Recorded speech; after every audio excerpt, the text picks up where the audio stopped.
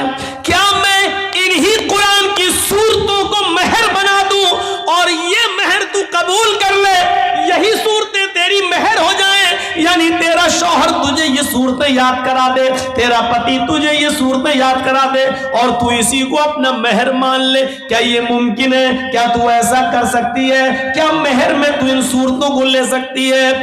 چیخ پڑی اے اللہ کے نبی بس کیجئے، بس کیجئے، جس عورت کی نکاح میں قرآن کی صورتیں مہر بن جائیں، جس عورت کی نکاح میں قرآن کی آیتیں، قرآن کی صورتیں مہر بن جائیں، اس سے زیادہ بابرکت نکاح کس کا ہو سکتا ہے؟ اس سے زیادہ خیر و برکت والا نکاح کس کا ہو سکتا ہے؟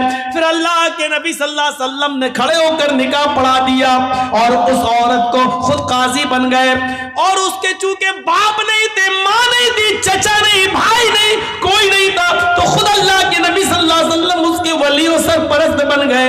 جس کا کوئی نہ ہو تو قاضی ولی بن سکتا ہے، نکاح پڑھانے والا ولی بن سکتا ہے۔ پھر اللہ کے نبی صلی اللہ علیہ وسلم اس کے ولی بن گئے، اس کے سرپرست بن گئے، اور آپ نے اس عورت کا نکاح اسی جگہ پر کر دیا ہے۔ نہ باراتیوں کا پتہ تھا، نہ ہاتھ میں مہندی لگائی گئی ہے، نہ ہلدی ملی گئی ہے، نہ اوڑنا ملا گیا ہے، نہ لڑکی والے لڑکی دیکھنے آئے ہیں، نہ لڑکے والے لڑکی دیکھنے، نہ چوروں کا پتہ، نہ ڈاکوؤں کا پتہ، نہ جہیز کا پتہ۔ میرے پیارے ساتھیوں، اسی جگہ شادی ہوئی ہے اور اسی جگہ سے رخصتی ہو گئی ہے۔ یہ سادہ والی شادی کے چرچے 1400 سال کے بعد آج بھی ہو رہے ہیں اور قیامت تک انشاءاللہ ہوتے رہیں گے۔ تمہاری شادیاں اتنی مہنگی کہ شیطان بھی پناہ مانگے۔ بتائیے اس کے چرچے کتنے دن ہوتے ہیں؟ زیادہ سے زیادہ 1 مہینہ، 2 مہینہ، 1 سال۔ پھر طلاق کی نوبت آ جاتی ہے تو یہ ہوتا ہے کتنا خرچ کیا تھا، دیکھو آخر کیا ہوا ہے اس شادی کا حال۔ میرے بھائیوں، اتنی سنجیدگی کے ساتھ کی گئی شادی کے چرچے 1400 سال کے بعد ہو رہے ہیں اور قیامت کی صبح تک ہوتے رہیں گے، کیونکہ ہمیشہ سادگی کے چرچے ہوتے ہیں، ہمیشہ سادگی مثال بنتی ہے، ہمیشہ سمپلٹی مثال آئیڈیل بنتی ہے۔ میرے بھائیوں، شہرت اور ریا نمود میرے بھائیوں آئیڈیل نہیں بنتی ہے۔ نکاح آسان کرو، نکاح آسان کرو۔ یہ آسان شادیاں تھیں، ہیرو ہونڈا، یاما، اور آج کل کون کون سی چلنے لگی، اپاچے۔ ہم تو چلانا بھی نہیں جانتے، اس لیے ہمیں تو گاڑیوں کے بس 3-4 ہی کے نام یاد ہیں۔ یہ سب گاڑیاں آج چل رہی ہیں اور مانگ رہے ہیں، اور پھر اس گاڑی پہ بیٹھ کے ایسے جاتا داماد، شرم بھی نہیں آتی ہے اس بھیک میں ملی ہوئی گاڑی پر بیٹھنے میں، اور انٹرنیشنل فقیر بنا بیٹھ کے چلا رہا، پھر بھی شرم نہیں آ رہی۔ کیسے تیرا ضمیر کیسے گوارا کر لیتا ہے اس گاڑی پر بیٹھنے پر؟ تیرا دل کیسے برداشت کر لیتا ہے سسر کی طرف سے بھیک میں ملی ہوئی اس گاڑی پر بیٹھنے پر؟ مولانا جرجیز بھگو بھگو کے مار رہے ہیں جوتے۔ کیسے ضمیر گوارا کر لیتا ہے؟ اب کہاں یار، ارے گاڑی کب لی نہیں ملی ہے، کس شادی میں ملی، شادی میں فخر سے کہہ رہا ہے۔ ابے یہ بول بھیک میں ملی ہے، یہ کیوں کہتا ہے شادی میں ملی ہے، یہ کیوں کہتا ہے جہیز میں ملی ہے، یہ کیوں نہیں بولتا ہے مجھے میرے سسر نے انٹرنیشنل بھکاری سمجھ کے بھیک میں دی ہے؟ صحیح جملہ یہ ہے، یہ بولنا چاہیے تھا۔ سچ بولنے میں شرم آتی ہے، سچائی کڑوی ہوتی ہے نا۔ یہ بولو، سب سے زیادہ سٹیک جملہ یہی ہے۔ آپ ہنسیے مت، کتنے مولوی بھی اسی میں ننگے ہیں، ہم جیسے بہت سے مولوی بھی اسی فہرست میں آتے، وہ بھی موٹر سائیکل مانگتے ہیں۔ ہم انٹرنیشنل فقیر سب کو بول رہے ہیں، جس نے مانگی ہے اور جس کو ملی اس کو بول رہے ہیں، سب تحفے میں ملی۔ کیا نام دیا جاتا ہے شادی میں؟ لڑکی کے باپ نے لڑکے کو تحفے میں دی ہے، بس آپ تو پھر پولیس والوں کو ہم جو 100-200 روپے دے دیتے ہیں ٹرک آگے بڑھانے کے لیے، پھر اس کو رشوت کیوں کہتے ہو؟ اس کو بھی کہو کہ پولیس کو ہم نے تحفہ دیا ہے اور ہمارا ٹرک چھوڑ دیا ہے. پھر نام بدل دینے سے میں نے پہلے کا حیثیت نہیں بدل جاتی ہے. بھیک کا نام تحفہ رکھ دو تو وہ بھیک بھیک ہی رہے گی, تحفہ نہیں ہو جائے گا. رشوت کا نام تحفہ رکھ دو, رشوت رشوت ہی رہے گی, تحفہ نہیں ہو جائے گا. شراب کا نام دوا رکھ دینے سے دوا نہیں ہو جائے گی, وہ شراب ہی رہے گی. یاد رکھیے گا, حیثیتیں نہیں بدلتی ہیں, حیثیتیں. ہمیں اس بات کو سوچنا پڑے گا, اس بات پر غور کرنا پڑے گا. اس لیے پھر کہتا ہوں میرے بھائیوں, شادیوں کے اندر آسانیاں پیدا کرو, آسانیاں. یہ سماج کے سدھارنے کے لیے بہت ضروری ہے. ورنہ دیکھ لو جہیز کی وجہ سے کتنی لڑکیاں ماری گئیں, کتنی لڑکیاں بیچی گئیں, کتنی لڑکیاں نیلام ہوئی. میں اس طرف نہیں جانا چاہتا ہوں, اس طرف جائیں گے تو رات بیتے گی اور اس کے علاوہ کچھ نہیں. میرے پیارے ساتھیوں, آپ ان پرانی داستانوں کو بھی پڑھیے, ان داستانوں کو بھی پڑھیے, ان داستانوں کو بھی پڑھیے اور سنیے. تو اب آئیے تیسری آیت کی طرف. 2 آیتیں میں نے پڑھی, پہلی وَلَقَدْ كَرَّمْنَا بَنِي آدَمَ, اور دوسری یا ایھا الناس اِنَّا خَلَقْنَاكُم مِّن ذَكَرٍ وَأُنثىٰ. ہم نے ساری انسانیت کو ایک ہی ماں ایک ہی باپ سے پیدا کیا, ایک ہی مرد سے ایک ہی عورت سے پیدا کیا. تمہارا باپ ایک ہے, تمہاری ماں ایک ہے, کوئی چھوٹا نہیں ہے, کوئی بڑا نہیں ہے. کلکم من آدم وآدم من تراب, تم سب آدم کی بیٹے اور آدم مٹی سے بنے تھے, تم سب مٹی کی اولاد ہو, مٹی کے ہو. غور کیجئے, اس جملے نے سب کو کھدیڑ کر رکھ دیا ہے. تم بادشاہ ہو پھر بھی مٹی سے, ہم فقیر ہیں پھر بھی مٹی سے. ہماری اور تمہاری پیدائش میں فرق نہیں ہے, تم بھی مٹی سے بنے ہو, ہم بھی مٹی سے. تم بادشاہ ہو, ہم فقیر ہیں, لیکن تمہارا باپ بھی آدم اور ہمارا باپ بھی آدم, تمہاری ماں بھی حوا اور ہماری ماں بھی حوا. اس جملے نے بادشاہ کو نیچے لا کر کھڑا کر دیا اور ایک غریب کو ہمت دی کہ ہم بھی بادشاہ کے مقابلے میں اس کے بھائی ہیں. میرے بھائیوں, فقیر کو, غریب کو بادشاہ کے مقابلے میں لانے والا اگر کوئی جملہ ہے تو یہی جملہ, کلکم من آدم و آدم من تراب. تم سب آدم کے بیٹے, تم سب کلکم من آدم, تم سب آدم کی اولاد ہو, وہ آدم من تراب, اور آدم مٹی سے پیدا ہوئے تھے, لہذا تم سب مٹی سے پیدا ہوئے ہو. میرے بھائیوں, اس جملے نے فقیر کو بادشاہ کے صف میں لا کر کھڑا کر دیا اور بادشاہ کو بھی سوچنے پر مجبور کر دیا کہ میں فقیر سے افضل نہیں ہوں. اور یہی وجہ ہے کہ بادشاہ اپنے دربار میں اونچی کرسی پر بیٹھ سکتا ہے. مولوی جرجیس جلسے پہ آئے گا تو اسٹیج لگائے گا, اسٹیج پر بھی کرسی لگے گی, ہم اسٹیج پر کرسی پر بیٹھ سکتے ہیں, لیکن جب مسجد میں جائیں گے تو آپ کے صف میں ہی ہمیں بیٹھنا پڑے گا. نہ ہم بڑے ہوں گے نہ چھوٹے ہوں گے, اگر دیر سے گئے تو ہمیں پیچھے جگہ ملے گی. مولوی جرجیس کو یہ پاور نہیں ہے کہ آگے صف سے کسی آدمی کو ہٹا کر پیچھے کر دے اور خود آگے بیٹھ جائے. شریعت مولوی جرجیس کو اس بات کی اجازت نہیں دیتی ہے. اپنے اپنے گھروں میں تم بڑے بن سکتے ہو, بنو, میرے گھر میں آنا ہے تو برابر کی حیثیت سے آنا ہے. بادشاہ اور فقیر کو ایک ہی صف میں بیٹھنا ہے. اگر فقیر پہلے آیا ہے تو اگلی صف میں وہ بیٹھے گا, اور بادشاہ بعد میں آیا ہے تو پچھلی صف میں وہ رہے گا. بادشاہ کسی بھیک مانگنے والے بھکاری, کسی رکشہ چلانے والے محنت اور مزدور کو اگلی صف سے اٹھا کر پیچھے نہیں کر سکتا ہے. یہ پاور اللہ تعالیٰ نے ایک بادشاہ کو بھی نہیں دیا, سعودیہ کے حکمراں سلمان کو بھی نہیں دیا ہے. میرے بھائیوں, کہ وہ خانہ کعبہ میں آئے اور مسجد نبوی میں جائے تو اگلی صف میں بیٹھے ہوئے کسی غریب کو ہٹا کر وہ آگے آ جائے.